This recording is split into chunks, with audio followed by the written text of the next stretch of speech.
मनीष कश्यप जब पत्रकारिता कर रहे थे तब, और मनीष कश्यप आज जब राजनीतिक ज्वाइन कर लिए हैं तब, हमेशा मनीष कश्यप का विरोध करने वाले कुछ ऐसे लोग जिसको आज जेल के अंदर डालने के लिए प्रशासन एक्टिव हो चुकी है। आपको याद होगा एक्सपोज मीडिया के पत्रकार विकास राज,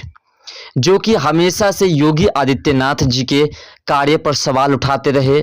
मनीष कश्यप जब भी कोई अच्छा काम करते थे, जब भी किसी व्यक्ति की मदद करते थे, तो उस पर प्रश्न उठाते थे और मनीष कश्यप को गालियां देने का काम करते थे। जिस प्रकार से संतोष रेणु यादव ने मनीष कश्यप के जेल जाने से लेकर के मनीष कश्यप के वे सभी काम जो मनीष कश्यप ने किया था, उन सभी का विरोध किया, उन सभी कामों को लेकर के मनीष कश्यप को गाली दिया, बाबा बागेश्वर वाले बाबा धीरेन्द्र कृष्ण शास्त्री जी को गाली दिया था, वैसे ही विकास राज योगी आदित्यनाथ जी के जितने भी काम थे उन सभी काम का विरोध किया, पीएम मोदी का विरोध किया। और मनीष कश्यप जब भी किसी व्यक्ति की कोई मदद करते थे या फिर मनीष कश्यप जब जेल गए तब भी मनीष कश्यप का विरोध किए। मनीष कश्यप को लंबी से लंबी सजा हो, इसके लिए उन्होंने काफ़ी प्रयास किए। विकास राज ने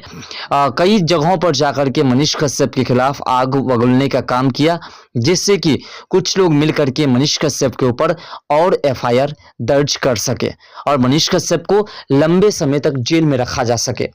इसके लिए तेजस्वी यादव के फेवर में भी उसने कई वीडियोस बनाए और मनीष कश्यप के खिलाफ उन्होंने जो है तेजस्वी यादव को लेकर के भी कई तरह की चर्चाएं की। अब जो है सारण का जो मामला है, छपरा सारण में जो घटना घटी है, उस घटना को लेकर के विकास राज को भी जेल जाना अब जो है फिक्स हो चुका है। यानी कि जिस प्रकार से संतोष रेणु यादव को गिरफ्तार कर लिया गया है, उसी प्रकार से जो विकास राज जो कि एक्सपोज मीडिया के पत्रकार हैं, गजेरी भी देखने में लगते हैं, उसे गिरफ्तार किया जाएगा। उसके ऊपर भी एफआईआर दर्ज हो गई है। आखिर क्यों हुई एफआईआर दर्ज और क्यों उसे गिरफ्तार की जाएगी, आगे विस्तार से समझने का प्रयास करेंगे। लेकिन आखिर जानते हैं कि एक्सपोज मीडिया के पत्रकार विकास राज ऐसा क्यों है।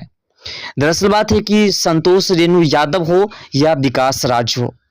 देखिए सबसे पहली बात क्या होती है कि कोई भी राजनीतिक दल जब किसी व्यक्ति को अपनी पार्टी में शामिल करते हैं तो या तो उसकी अच्छाई को देखते हैं या तो उसकी बुराई को देखते हैं। अच्छाई देखते हैं कि उसका विकास करने का तरीका क्या होगा, उसके अंदर क्या क्वालिफिकेशन है और वह किस तरीके से देखते हैं।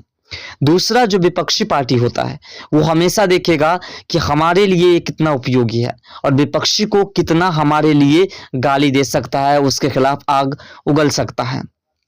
उसको विपक्षी पार्टी चयन करते हैं। इसीलिए विकास राज और संतोष रेणु यादव हमेशा से आरजेडी के फेवर में बोलने का काम किया। लालू प्रसाद के सपोर्ट में हमेशा से जो है उसने वीडियो बनाया और लालू प्रसाद के खिलाफ में, तेजस्वी यादव के खिलाफ में, आरजेडी के खिलाफ में जो भी पत्रकार किसी प्रकार की कोई वीडियोस बनाते थे उसके खिलाफ ये लोग अलग अलग बातें करना शुरू कर देते हैं।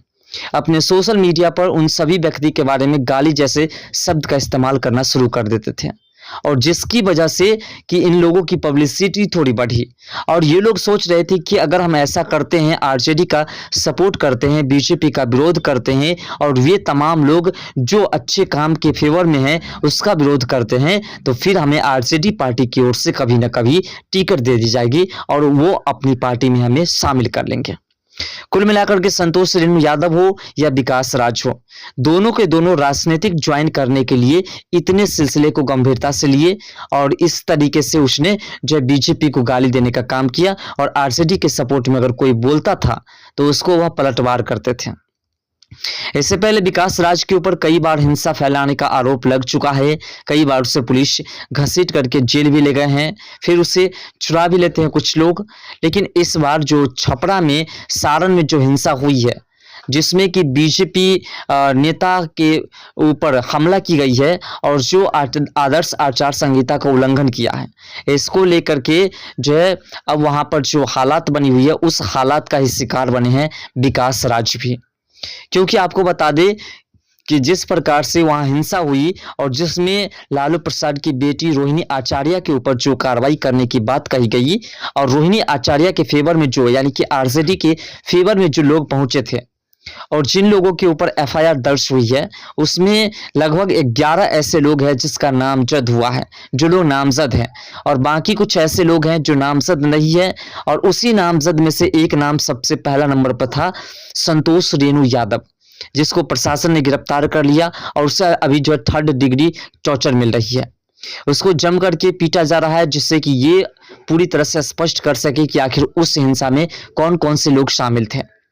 यानी कि प्रशासन किसी भी तरीके से उससे वह उगलवाना चाहते हैं कि कौन कौन लोग मिल करके हिंसा फैलाए हैं, क्योंकि अगर आप हिंसा फैलाते हैं तो फिर आपके ऊपर कार्रवाई करने के लिए प्रशासन एक्टिव है। हमारे देश की कानून व्यवस्था पूरी तरह से टाइट है और ऐसा करना भी जरूरी है, तभी सुधरेंगे। और ऐसे ही घटना में विकास राज का नाम भी ओपन हुआ और विकास राज को फिर गिरफ्तार कर लिया गया। विकास राज की गिरफ्तारी हो चुकी है या होने वाली है कुछ ही पल में, लेकिन ऐसी सूचना मिल रही है कि विकास राज की गिरफ्तारी लगभग हो चुकी है। उसके पीछे प्रशासन थी और अब जो है उसको गिरफ्तार शायद कर लिए गए होंगे। विकास राज जो कि हमेशा से उस जो घटना घटी है उस घटना के इर्द गिर्द रहते थे, उस घटना में वो इन्वॉल्व थे, ऐसी सूचना मिल रही है। संतोष रेणु यादव जिसके ऊपर जो एफआईआर दर्ज हुई और प्रशासन जो उसे गिरफ्तार किए हैं, इसकी मेन वजह थी कि उसने सोशल मीडिया पर आकर के बीजेपी कैंडिडेट जो कि सारण से है, लोकसभा क्षेत्र के कैंडिडेट हैं, उसको गाली देना, उसके परिवार को मिटाने की धमकी देना, 15 मिनट तक प्रशासन हटा दे तो हम तुम्हारे परिवारों का नाम और निशान मिटा देंगे, ऐसे शब्द का इस्तेमाल किए संतोष रेणु यादव, जिसके कारण उसे गिरफ्तार कर लिया गया। लेकिन जैसा कि सूचना मिल रही है कि जितने भी लोग उसमें शामिल थे उनमें से 11 से 12 लोगों को नामजद किया गया है और नामजद व्यक्ति को ढूंढा जा रहा है और बहुत जल्द उन सभी को पकड़ लिया जाएगा और जेल के अंदर डाल दिया जाएगा। इसी बीच एक और सूचना मिली है कि लालू प्रसाद जिसकी मुश्किलें बढ़ती हुई दिखाई दे रही है, उसकी बेटी की मुश्किलें बढ़ती हुई दिखाई दे रही है। लैंड फॉर जॉब स्कीम जो है, उस लैंड फॉर जॉब स्कीम के मामले में जो है 7 तारीख को राउस रेवेन्यू कोर्ट ने, दिल्ली राउस रेवेन्यू कोर्ट ने सुनवाई का आदेश दिया है और ये माना जा रहा है कि बहुत जल्द जो है इसमें गिरफ्तारी हो सकती है। लैंड फॉर जॉब स्कीम के मामले में जो लोग शामिल हैं उसमें कई लोगों की गिरफ्तारी हो सकती है। अगर ऐसा होता है तो फिर अब स्पष्ट रूप से आप समझिए कि सारण की घटना, छपरा के सारण लोकसभा क्षेत्र की जो घटना है वो घटना काफी विख्यात रूप ले चुकी है और जितने भी लोग उसमें शामिल है घटना को अंजाम देने में, उन सभी लोगों की गिरफ्तारी भी बहुत जल्द हो जाएगी। और इससे क्या होगा कि बिहार को एक नया बिहार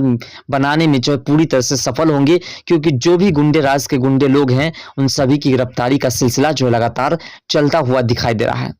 फिलहाल दोस्तों, मनीष कश्यप को शुरू से गाली देना, मनीष कश्यप के खिलाफ ये लोग अलग अलग बातें करते थे और जब मनीष कश्यप अच्छे काम करते तभी उसका विरोध और जब जेल गए तब भी विरोध।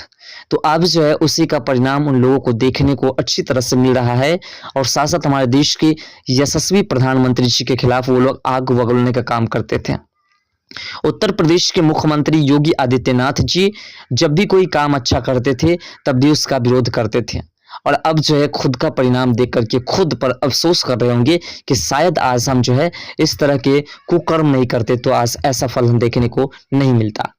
फिलहाल आपको क्या लगता है, इन दोनों को किस प्रकार की सजा होनी चाहिए? संतोष रेणु यादव और विकास राज जो सनातन पर आवाज उठाते हैं, सनातन धर्म के धर्म प्रचारक धीरेन्द्र कृष्ण शास्त्री जी, उनके खिलाफ इन्होंने उनको गाली देकर के उनके अपशब्द का इस्तेमाल उनके साथ किया। आप हमारे उस वीडियोस को देख सकते हैं जिसमें संतोष रेणु जी के उस वीडियोस को प्रस्तुत किया गया है, जिसमें उसने धीरेन्द्र कृष्ण शास्त्री जो कि सनातन धर्म के प्रचारक हमारा आदर्श हैं, उनको गाली दिया गया है। तो ऐसे लोगों को क्या करना चाहिए, उसके साथ कौन सी सजा मिलनी चाहिए, अपना राय कमेंट सेक्शन में जरूर दीजिएगा।